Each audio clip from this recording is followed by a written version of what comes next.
Mungkin sudah banyak dari kita yang mengenal istilah Inggris berkuasa atas lautan.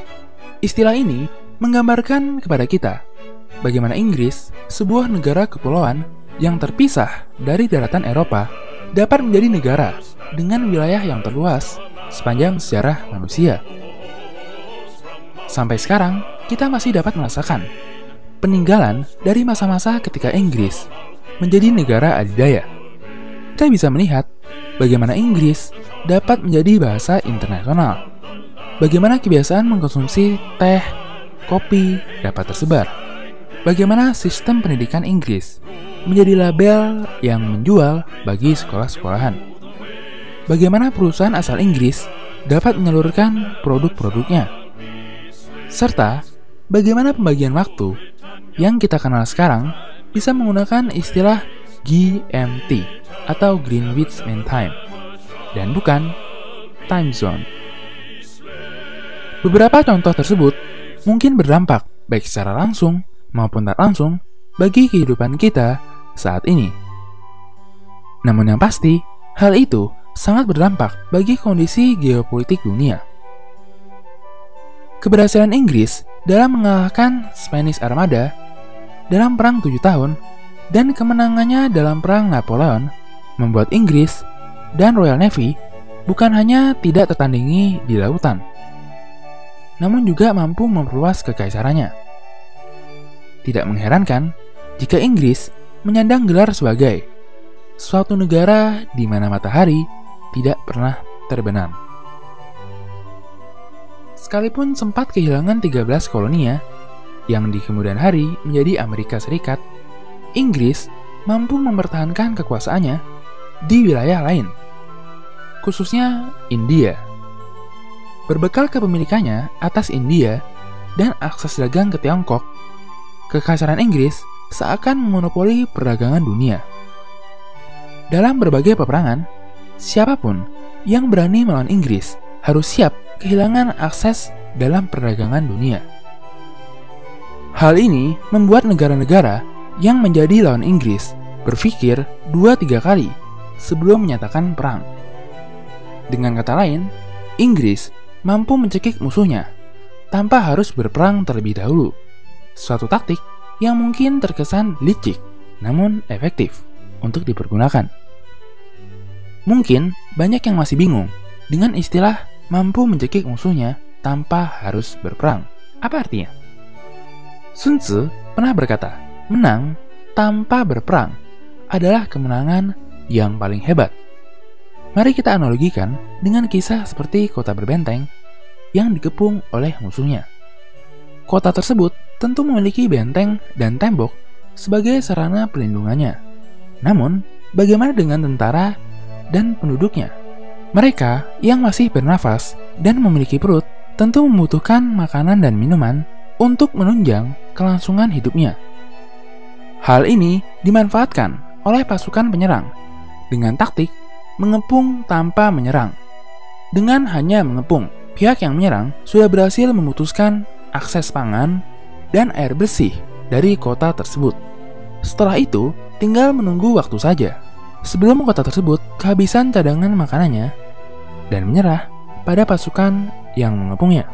Berdasarkan hal tersebut, kita mungkin semakin mengenal betapa liciknya sekaligus pintarnya taktik yang digunakan dan dikembangkan oleh kekaisaran Inggris. Nah, kira-kira gimana ya kalau kamu yang menjadi kepala dari negara yang melawan Inggris? Apakah kamu bisa melawannya? Yang bahkan Napoleon gagal melawannya. Dalam sejarah, kita mungkin mengenal negara yang bernama Prusia. Negara ini beberapa kali menjadi sekutu yang sangat penting bagi Inggris, baik dalam Perang 7 tahun maupun dalam Perang Napoleon, di mana tentara gabungannya berhasil mengalahkan pasukan Napoleon di Waterloo. Sekalipun demikian, memasuki abad ke-20, dunia yang mereka kenal sudah banyak berubah. Prusia misalnya, sudah berhasil menyatukan berbagai wilayah di Eropa Tengah dan mendirikan Kekaisaran Jerman. Dalam waktu yang relatif singkat, ia berhasil berubah menjadi negara yang sangat kuat baik dari segi militer maupun ekonomi. Suatu perubahan yang kelak akan mengubah dunia selamanya. Inggris yang saat itu menyandang gelar sebagai negara adidaya mulai terusik oleh kawan lamanya. Bagaikan Uni Soviet dan Amerika dalam Perang Dingin, atau Amerika dengan Tiongkok pada saat ini. Inggris dan Jerman yang dulu pernah sangat mesra, kini berubah menjadi rival. Sekalipun demikian, sebagai negara yang mencetuskan revolusi industri, Inggris sangat menyadari kapasitas industri yang besar sekalipun tidak akan ada artinya tanpa didukung oleh ketersediaan bahan baku.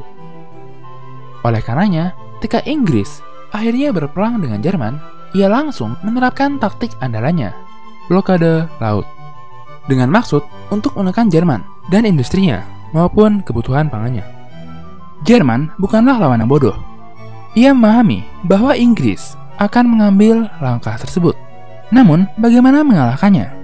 Apakah mungkin sebuah negara dapat memenuhi kebutuhannya sendiri tanpa berdagang dengan dunia luar? Menghadapi masalah ini, Jerman menjawabnya dengan dua jawaban: sintetis dan U-boat. Sintetis. Jerman dan industrinya berusaha memproduksi semua kebutuhannya sendiri dengan berbagai kemajuan iptek yang mereka miliki. Ilmuwan-ilmuwan Jerman mulai menghasilkan berbagai penemuan penting, seperti pupuk sintetis maupun berbagai kebutuhan militer lainnya. Mengenai U-boat, jauh lebih unik lagi, khususnya jika dipandang dengan kacamata zaman itu.